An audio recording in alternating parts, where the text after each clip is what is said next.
There's a moment that comes quietly, often when you least expect it. You're sitting at the kitchen table with your morning tea, watching steam rise in slow spirals, and suddenly you feel it, the weight, not in your shoulders or your back, but somewhere deeper.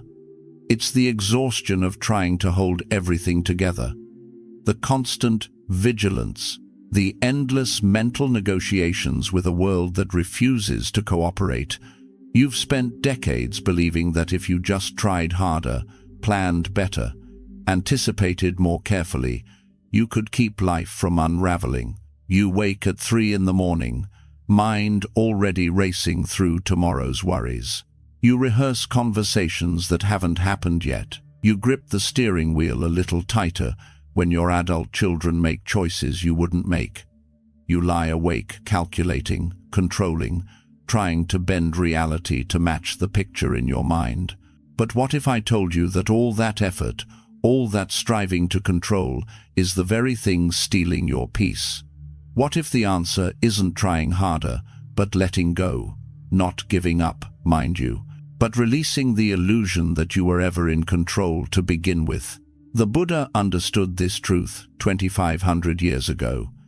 He taught that suffering arises not from life's changes, but from our resistance to them. What he called dukkha, that deep unsatisfactoriness, comes from clinging to what cannot be held. And the path to freedom? It begins with opening your hands. Today, I want to share something with you. A journey I took to a quiet temple where I spent a full day walking beside a teacher named Master Liang. What I discovered in those hours changed everything I thought I knew about peace, about strength, about what it means to live freely, even as the world spins on without our permission. This isn't about religion or exotic practices you'll never use. It's about finding the calm center that exists right now, inside you, waiting. So settle in. Take a breath, because what you're about to discover isn't just ancient wisdom. It's the very thing you've been searching for all along. The first lesson came quietly, before the sun had fully risen. Master Liang met me at dawn. He was older than I expected, perhaps in his 70s, with hands that had clearly known decades of practice. But what struck me most was his stillness. Not the stillness of inaction, but of deep presence, as if every movement came from a place of choice rather than reaction. We walked together to the temple courtyard as the sun began to paint the stone walls gold. And that's when he told me about the mountain that refused to echo back. Most people, he said quietly, suffer because they cannot stop echoing. Someone shouts at the mountain, and the mountain shouts back. Someone throws a stone into the still pond, and the pond ripples endlessly. This is how we live, always responding, always reacting, never still. He told me a story. A traveler once stood before a mountain and screamed his frustrations into the valley. The echo came back, loud and mocking. Enraged, he screamed again. The echo returned, just as loud. He continued this way for hours, growing more and more disturbed, until an old woman passing by touched his shoulder gently. "If you want the echo to stop," she whispered, "you must stop shouting first." This is what the Buddha meant when he taught about non-reactivity. In the ancient texts, there's a passage where the Buddha describes the enlightened person as one who remains unshaken by the 8 worldly winds: praise and blame, success and failure, pleasure and pain, fame and disrepute. These forces blow constantly through our lives, but they only disturb us when we give them an echo. Master Liang looked at me. When someone insults you, that is their problem. When you carry that insult all day, replaying it, feeding it with your attention, that becomes your problem. You have given them your peace. You have become the echo. Have you noticed this in your own life? Someone says something cutting at breakfast, and you're still arguing with them in your mind at dinner. A worry arrives in the morning, and by evening, you've turned it into a catastrophe. The original disturbance was small, a pebble, but your reaction made it a boulder. I had to admit, standing there in that quiet courtyard at 68 years old, that I'd spent most of my life being an echo chamber. Every slight, every worry, every criticism would bounce around inside me for days. I was exhausted from it. That's when Master Liang offered something almost laughably simple. When something disturbs you, he said, take 3 breaths before responding. Just 3. Let the first breath acknowledge the feeling. Let the second breath create space. Let the third breath remind you that you have a choice. This isn't about becoming passive or letting people walk over you. It's about reclaiming your peace from the things that would steal it. It's about understanding that your calm is more valuable than any argument you might win.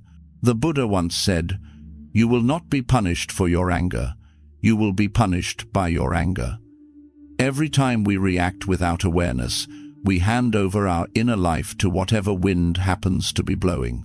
But when we pause, when we choose not to echo, something miraculous happens. The disturbance passes through us like wind through an open window, leaving us untouched. Try it today, just once. When someone or something tries to pull you into their storm, take those 3 breaths. Notice what happens.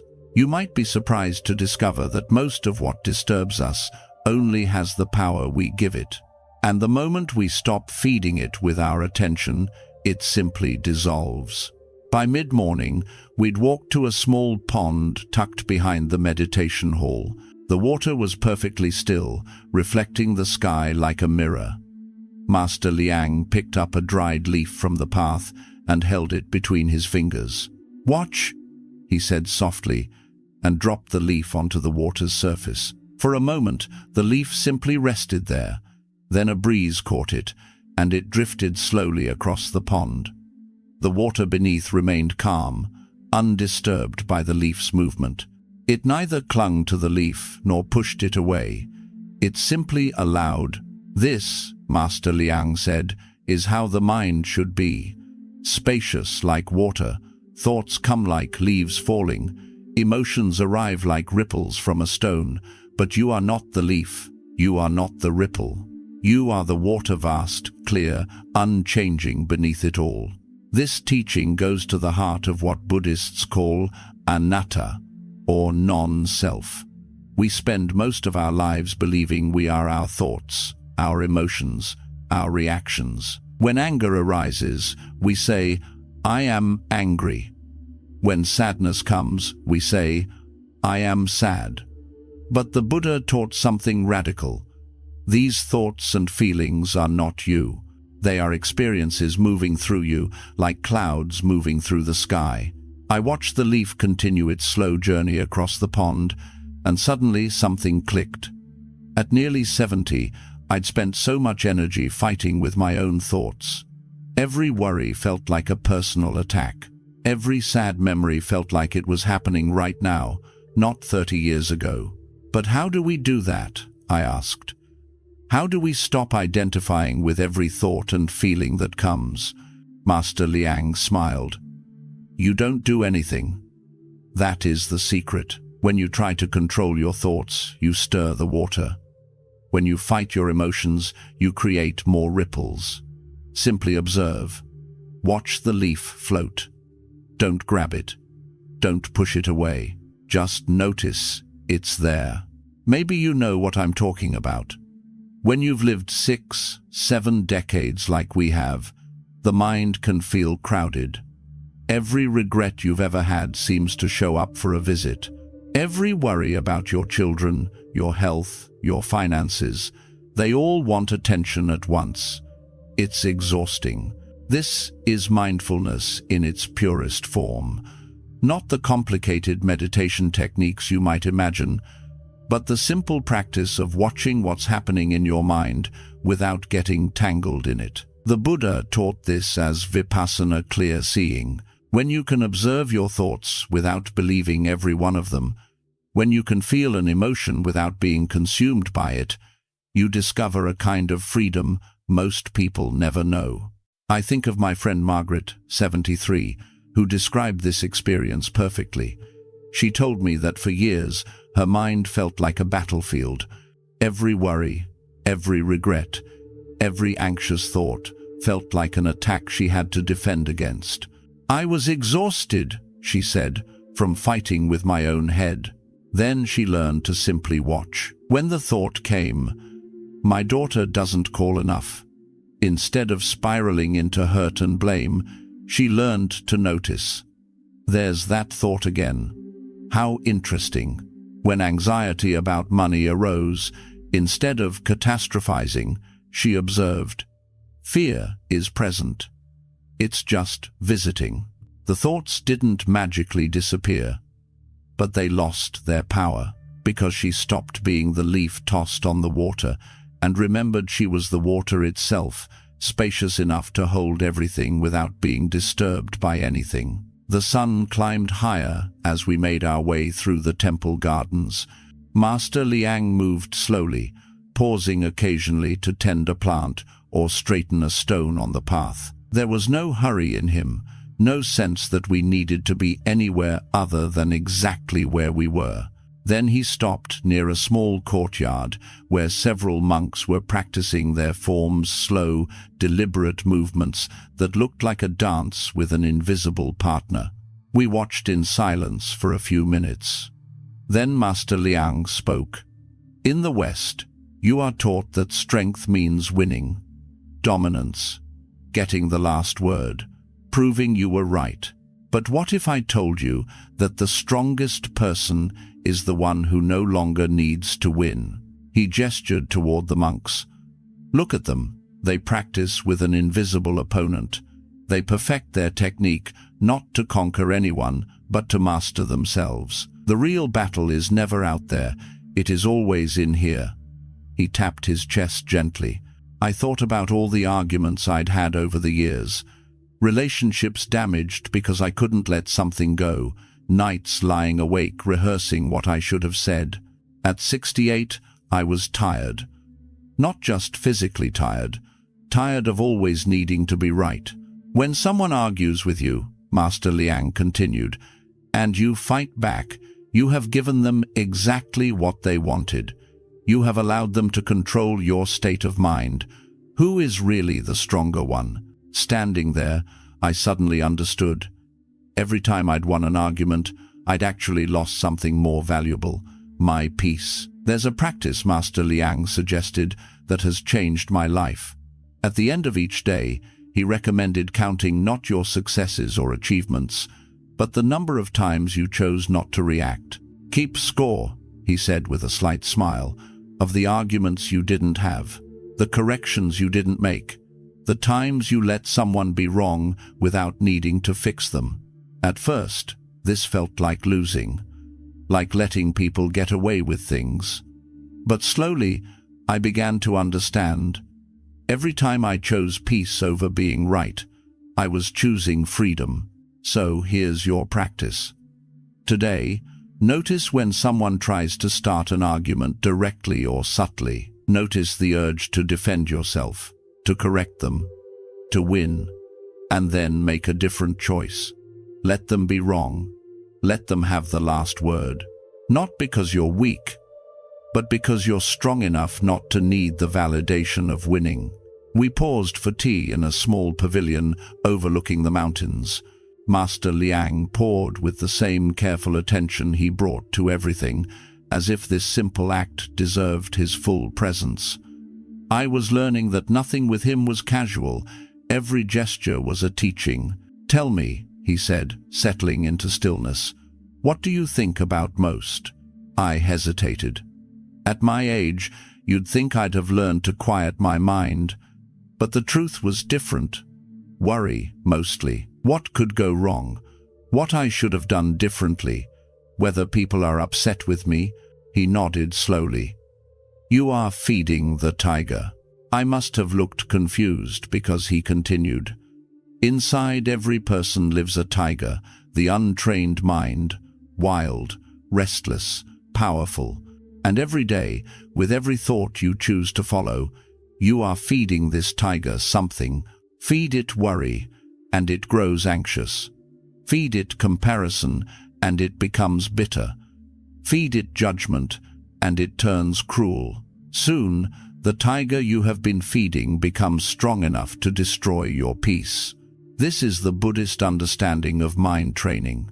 What we attend to, we strengthen. In the Dhammapada, the Buddha says, "We are what we think. All that we are arises with our thoughts.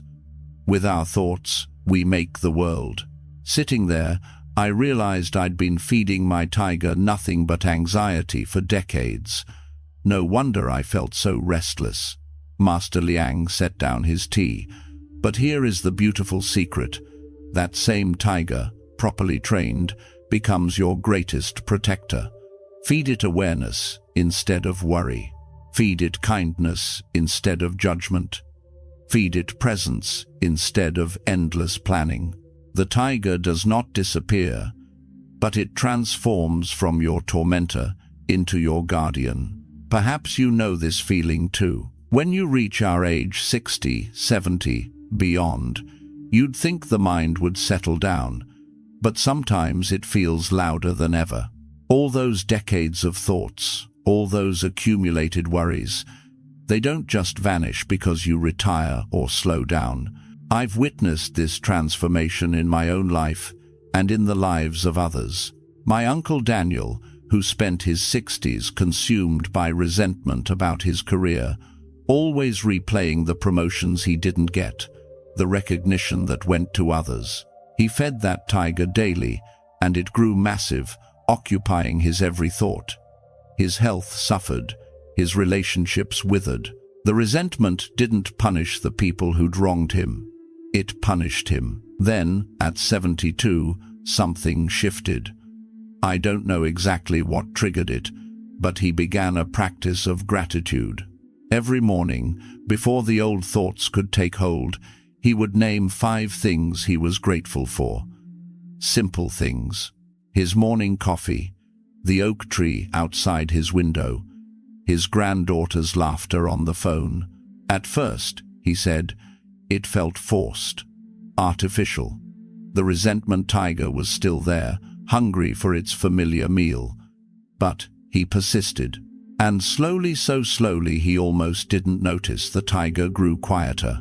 Not because he'd defeated it, but because he'd stopped feeding it. Master Liang's practice is simple. Throughout your day, notice what you're feeding your mind. When you scroll through news that makes you anxious, you're feeding the tiger. When you rehearse old arguments, you're feeding the tiger. When you compare your life to others, you're feeding the tiger. But when you pause to notice your breath, you're training the tiger. When you speak kindly to yourself after a mistake, you're training the tiger. When you choose to see the humanity in someone who annoys you, you're training the tiger. The mind, the Buddha taught, is everything. What you think, you become. So the question isn't whether you have a tiger inside you. You do. We all do. The question is, what are you feeding it today? After our tea, Master Liang led me to what appeared to be an old stone wall at the edge of the temple grounds. The stones were ancient, worn smooth by countless seasons. Without explanation, he picked up a smaller stone from the ground and struck it firmly against the wall. Nothing happened. The wall stood unmoved. He struck again, and again. His expression remained calm, almost curious, as if conducting an experiment whose outcome he already knew. "How many times," he asked, "would I need to strike this wall before it crumbles?" I shrugged. "I don't know. Thousands? Maybe never?" He set down the stone gently. "Exactly. And yet, watch what happens to my hand." He showed me his palm, already slightly reddened from just a few impacts. The wall is unchanged, but I am hurt. This is what we do with so many of life's immovable realities.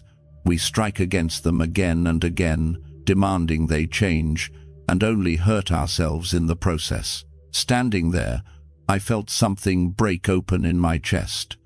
How many walls had I been pounding against? My daughter's choice to move across the country, my body's refusal to move like it did 20 years ago. The past I cannot change. The people who will not see things my way. I was 70 years old and still trying to break through walls with my bare hands. The Buddha spoke often about this. He taught that pain is inevitable. It is simply part of being human in a changing world. But suffering? Suffering is what we add when we refuse to accept what is. Master Liang sat down on a bench near the wall, gesturing for me to join him. Some problems are not meant to be solved with force, he said quietly. They are meant to teach patience, acceptance, the wisdom to know what can be changed and what must simply be endured. I shared with him my frustration about my son's struggle with addiction, something I'd been trying to fix for years, wearing myself down with worry and endless attempts to control his choices. The wall, Master Liang said gently, is not your enemy. It teaches you where your control ends. And in that teaching, it offers you freedom. The practice he offered was simple. When you find yourself frustrated, angry, or anxious about something, ask yourself honestly, is this the wall, or is this something I can actually change? Your body aging? That's the wall. But how you care for it, that's your choice. Your adult children making their own decisions? That's the wall. But staying connected with love, that's yours. Stop striking the wall. Save your hands. Save your heart. Master Liang rose from the bench with the same unhurried grace he brought to everything. Come, he said. It is time for the afternoon work. I followed him to what appeared to be a simple dormitory where several monks lived. He led me to a small room with a narrow bed, a simple desk, and a meditation cushion. The room was immaculate, not sterile, but perfectly ordered. Each object in its place. Watch, he said, and proceeded to make the bed with extraordinary care. Every corner tucked precisely, the blanket smoothed with slow, deliberate strokes, the pillow positioned just so. It took him at least 5 minutes to complete what I might rush through in 30 seconds. Why? I asked when he finished. Do you give so much attention to something so ordinary? He looked at me with those calm eyes. Because if you cannot make your bed with awareness, how will you face greater challenges with peace? If you cannot wash a single bowl with full presence, how will you handle a crisis without losing yourself? I thought about my own mornings, racing through them, mind already on the day's problems before I even finished my coffee. Peace is not found only on the meditation cushion, he continued. It is cultivated in 10,000 small acts of mindfulness. You know what he meant, don't you? When you've lived as long as we have, you've probably rushed through tens of thousands of small tasks, always thinking the important stuff was somewhere else, somewhere bigger. But what if those small moments were the whole point? This is a fundamental teaching in Buddhist practice, especially in the Zen tradition. The founder of Zen Buddhism in Japan once said, "How you do anything is how you do everything." The way you speak to the grocery clerk, the care with which you prepare a simple meal, the attention you bring to tying your shoes. These small acts are not separate from your spiritual life. They are your spiritual life. I think of my neighbor Ruth, who at 78 moves through her small apartment like a meditation in motion.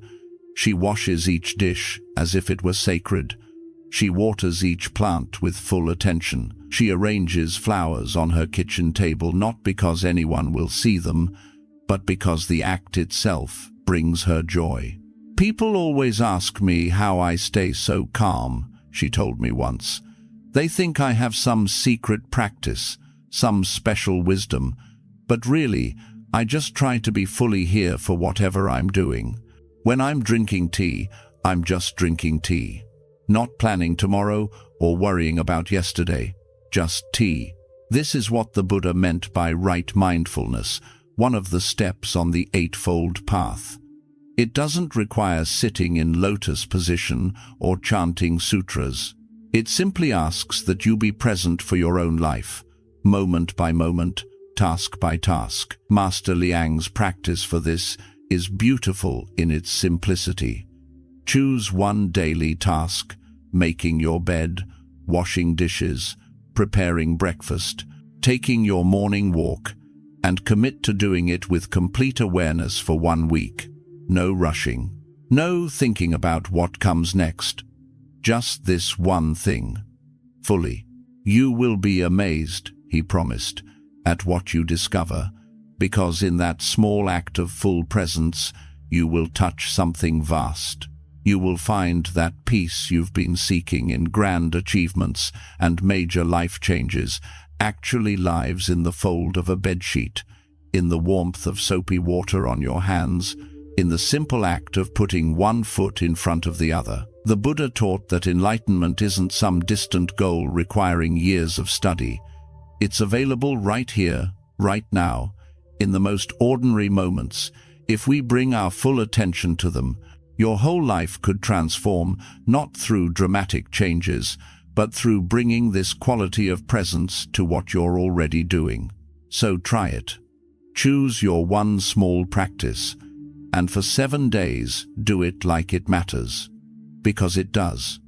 Not the task itself, but the attention you bring to it. That attention is the training ground for a peaceful mind. As afternoon shifted toward evening, Master Liang led me to a meditation garden where a small pile of smooth river stones rested beside a bench. He picked one up and placed it in my palm, then closed my fingers around it. "Hold it," he said, tightly. I gripped the stone. After a moment, my hand began to ache. The harder I held, the more uncomfortable it became. "Now tell me," he said, "what must you do to stop the pain?" "Let go," I answered. "Yes." "So simple."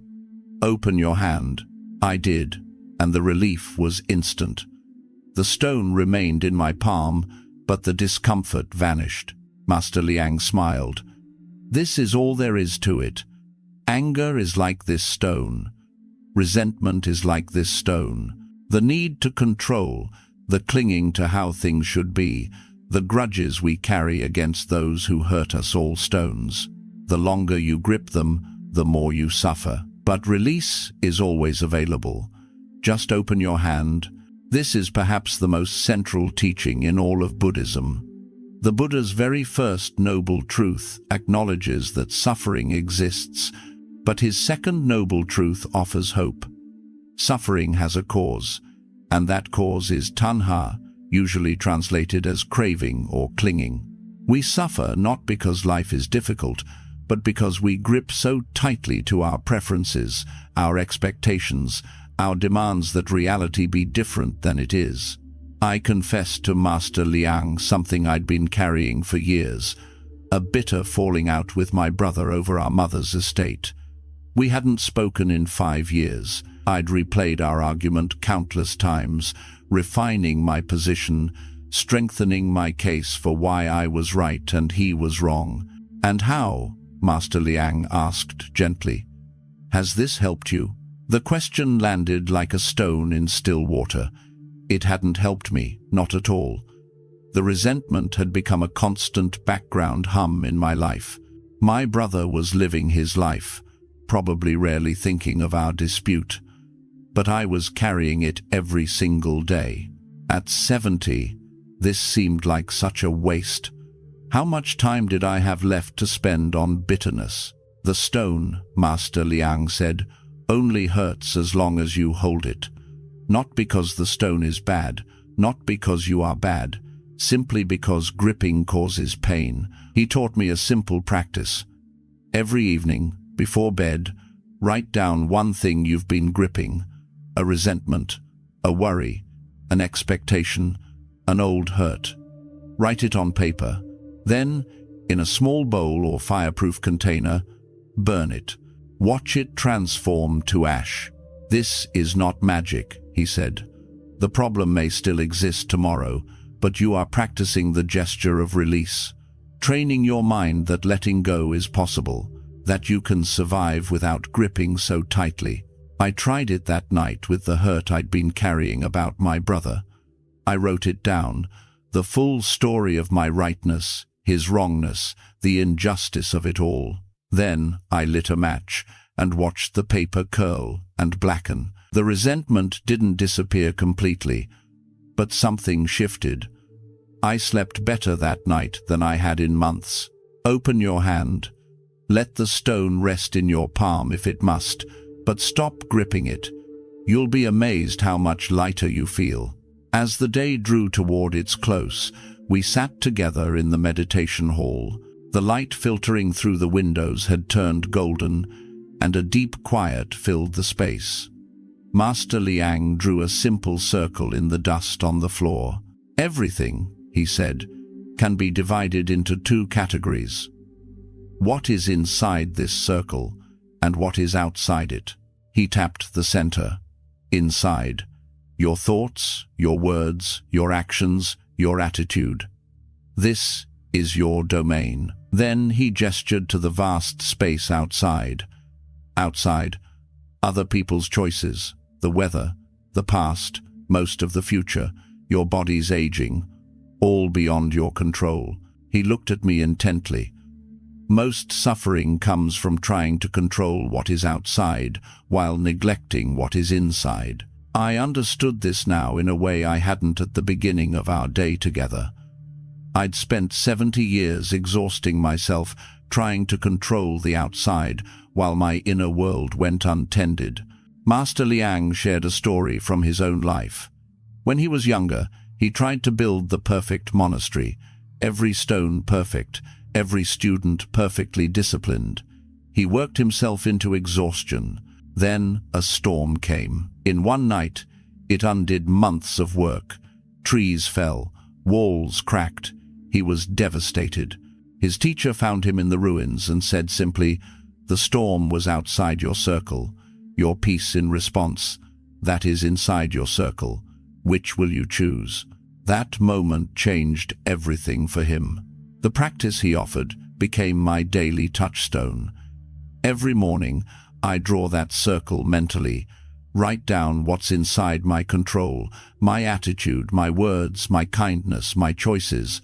This doesn't make life's difficulties disappear, but it ends the exhausting battle against what cannot be changed, and it redirects all that wasted energy toward the one place it can actually make a difference. As twilight settled over the temple, Master Liang led me to a small shrine where photos of past teachers lined the walls. He paused before one image, an elderly monk with deep-set eyes and a slight smile. "My teacher," he said softly. "He lived through the Cultural Revolution. The temple was nearly destroyed. Monks were persecuted. Everything we had built over centuries was threatened." I waited, sensing there was more. Many wondered how he maintained peace through such turmoil. Some thought he was in denial, pretending the danger wasn't real. But that wasn't it at all. He understood something most people never learn, how to live in two worlds at once. Master Liang turned to me. "There is the outer world, the world of events, of change, of things beyond our control. In that world, storms come, people betray, empires fall, bodies age and fail. This is the realm of impermanence, what the Buddha called anicca. We cannot stop it. We cannot control it." He tapped his chest. "But there is also the inner world, the world of awareness, of choice, of presence. This world we can cultivate. This world we can protect. And here is the secret my teacher understood. No matter what happens in the outer world, the inner world can remain untouched. Not through denial, but through practice. This is the Buddhist teaching of equanimity, or upeksha, the ability to remain centered, even as everything around you moves and changes. It's not indifference. It's not pretending difficulties don't matter. It's the deep knowing that your peace need not be held hostage by circumstances. Master Liang's teacher would wake each morning, regardless of what was happening politically, and do his practice. Sit in meditation, tend the garden that remained, show kindness to whoever crossed his path. The outer world might be chaos, but the inner world stayed clear. This is why we train, Master Liang said. Not for when life is easy, we train for the storms. We practice peace in small moments, so that when great difficulty comes, we have somewhere to stand that cannot be shaken. Standing there in the fading light, I understood. This whole day had been training. The 3 breaths, watching thoughts like leaves, not needing to win, feeding the tiger wisely, all of it preparing me for the storms I couldn't see coming. I think of my friend James, who at 76 lost his wife of 52 years. The grief was immense, the outer world torn apart. But through his years of meditation practice, he had cultivated that inner ground. He told me, "The sadness is real. I don't pretend it's not there. But underneath the sadness, there's a kind of okayness, a part of me that knows I can survive this, that knows I am more than my circumstances.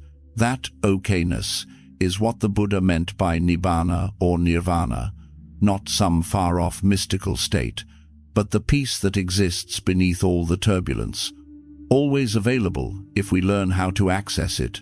The practice Master Liang taught is simple. Each morning, before engaging with the outer world, spend even just 5 minutes sitting quietly, not trying to solve anything, just sitting, breathing, touching that inner ground.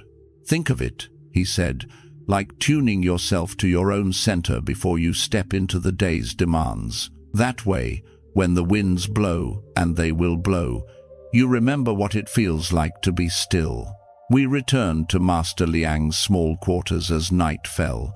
He lit a single candle, and in its gentle light, we sat together in companionable silence.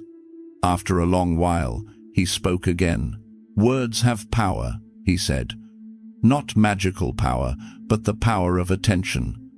What you repeat to yourself becomes the lens through which you see everything. Most people walk through life repeating words that cause suffering. This shouldn't be happening. It's not fair. I can't handle this. Everything's falling apart." He paused. These words are not describing reality. They are creating your experience of reality. They are like glasses that make everything look dark. But you can change the glasses.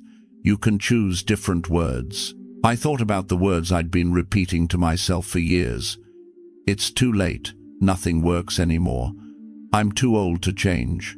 No wonder I felt stuck. Master Liang then shared 5 mantras phrases that the monks use to maintain inner stability when the outer world grows turbulent. The first, accept what is, the starting point for any real change. The second, change is the only constant. This reminds us that difficult times will pass and sweet times become more precious. The third, I am centered.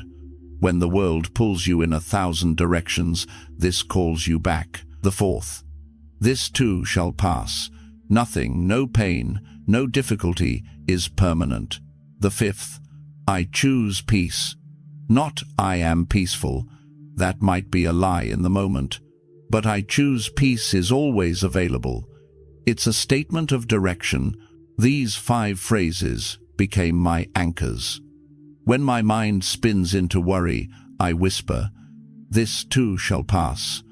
When I'm fighting with reality, accept what is. When I feel scattered, I am centered. They don't magically fix everything, but they change the ground I'm standing on. They shift my perspective from victim to participant. Try them. Pick one that speaks to you. Let it become your refuge when the storms come. The candle burned low as we sat together in the quiet. Outside, I could hear the night sounds of the temple, the distant chime of a bell, wind in the trees, the soft shuffle of monks moving to evening meditation. "You know," Master Liang said, his voice barely above a whisper, "when people come here, they often think peace is something we have and they don't, like we possess some secret they're missing, but that's not true." He shifted slightly, the candlelight catching the lines of his face. "Peace is not a possession. It's not a gift you're either given or not given. Peace is a skill, like learning to play an instrument or tend a garden. It must be practiced, every single day." That changed everything for me right there. For so long, I'd thought of peace as something that would arrive when circumstances were right, when my children were settled, when my health was better, when I had enough money, when the world made sense. I was waiting for peace to find me. But Master Liang taught me that peace doesn't come to us. We cultivate it, we train for it, we practice it in small moments until it becomes our default rather than our exception. "Do not hope for a world that never disturbs you," he said, his eyes meeting mine with extraordinary kindness. "Hope instead to train yourself so well that even when everything moves, you remain in peace. Maybe you're like I was, 70 years old and still waiting for everything to calm down so you could finally feel peaceful. But what if it never calms down? What if the peace was always supposed to come from inside?" This is the Buddha's fundamental teaching, stripped to its essence. Life includes difficulty, the first noble truth. That difficulty comes from our clinging and resistance, the second noble truth. But there is a path out of suffering, the third noble truth, and that path requires practice, the fourth noble truth, the eightfold path. The Buddha didn't promise that following his teachings would change the world around you. He promised it would change your relationship to the world, and that changes everything. I rose to leave, deeply grateful for this day of teachings. Master Liang walked me to the gate. Before I left, he handed me a small piece of paper. "A final practice," he said. "Tonight, before you sleep, write down 3 things you cannot control, things you've been struggling against. Then burn the paper, not to make the problems disappear, but to practice the gesture of release, to train your hands to open instead of grip. I did this ritual that night and have continued it since. Sometimes I write the same worry 3 nights in a row. My mind keeps picking it back up like that stone, but each time I burn it, each time I practice letting go, it gets a little easier. The grip loosens. And here's what I've discovered in the months since that day at the temple. Master Liang was right. Peace isn't magic. It's not reserved for monks in mountains or people with perfect lives. It's a skill, available to anyone willing to practice. Some days I practice well. I remember to take my 3 breaths before reacting. I notice my thoughts like leaves on water. I focus on what's inside my circle. I whisper my mantras when fear arises. Other days I forget everything. I grip tightly. I fight with reality. I try to control what cannot be controlled. And I suffer, but slowly, across weeks and months, the good days outnumber the difficult ones. Not because my circumstances have dramatically improved. They haven't. But because I'm getting better at the skill of peace. Better at noticing when I'm creating my own suffering. Better at choosing differently. The Buddha said, "No one saves us but ourselves. No one can and no one may. We ourselves must walk the path." This is that path, not complicated, not requiring years of study or exotic practices, just the daily choice to train your mind toward peace instead of allowing it to run wild towards suffering. You can begin today. Right now, actually. Take 3 breaths. Notice your breathing. That's it. You've just touched the peace that lives beneath all the turbulence. It's always there, waiting. All you have to do is remember to come home to it. What I found at the bottom of letting go, I returned home from that day at the temple carrying something I'd never had before. Not answers, exactly, but a different kind of knowing. For so long, I'd believed that peace would come when I finally got everything under control. When I arranged my life just right, when people behaved as they should, when circumstances aligned with my preferences. But that day, with Master Liang, revealed something I'd somehow missed for 7 decades.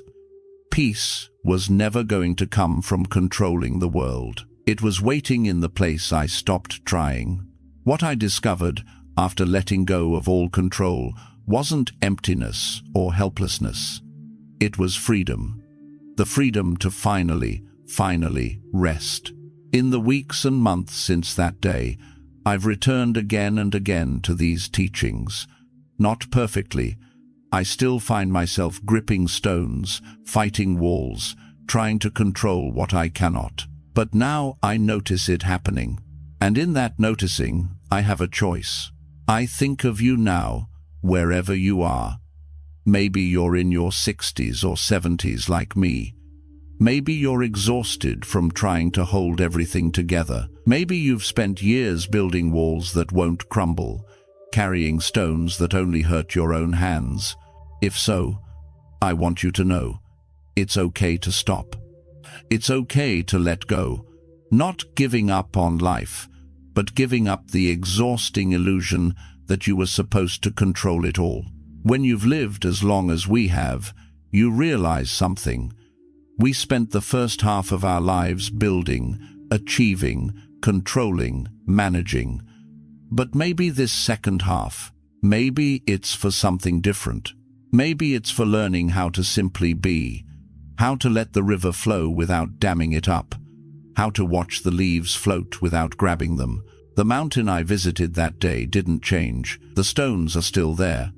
The wall still stands. But I changed. And in changing, everything changed. So, here's my invitation to you. Try just one practice from today. Maybe it's the 3 breaths before responding. Maybe it's watching your thoughts without believing all of them. Maybe it's writing down what you cannot control and burning it. Do it not to achieve anything, but to begin training yourself in the skill of peace. Do it daily, like watering a garden. You'll notice a little more space between what happens and how you react. You'll catch yourself gripping a stone and actually set it down. You'll remember, in a moment of chaos, that you have a center that cannot be disturbed. If this teaching touched something in you today, I'd love to hear about it. Leave a comment sharing which practice you're drawn to try. And if you found value here, please subscribe so we can continue walking this path together. Thank you for spending this time with me. Thank you for your willingness to explore these ancient teachings. And thank you for having the courage to consider that maybe, just maybe, the answer you've been seeking isn't in gaining more control. It's in finally letting go. The mountain is still there, but you've changed, and that changes everything.